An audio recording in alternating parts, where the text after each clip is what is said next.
Secara mengejutkan, Ketua Gerakan Rakyat Indonesia Bersatu atau Gripjaya Hercules Rosario Marsal mendatangi kediaman mantan Gubernur DKI Jakarta Sutiyoso. Hercules berkunjung ke rumah Sutiyoso di kawasan Cibubur, Jakarta Timur pada Rabu 28 Mei, seperti dilansir dari Kompas.com. Keduanya yang sempat berkonflik itu akhirnya bertemu.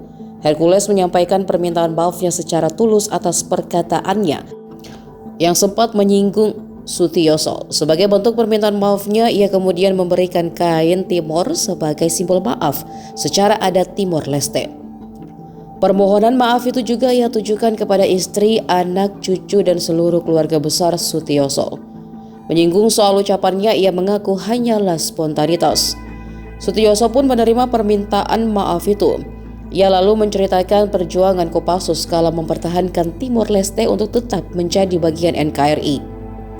Disitulah cerita dirinya dengan Hercules juga Enrique Guterres yang tetap setia pada NKRI mulai terjalin.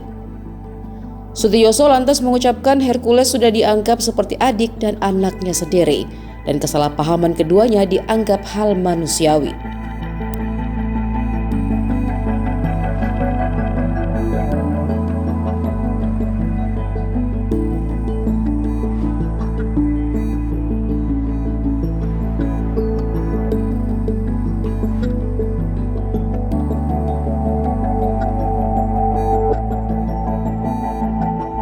Download Tribun X sekarang, menghadirkan lokal menjadi Indonesia.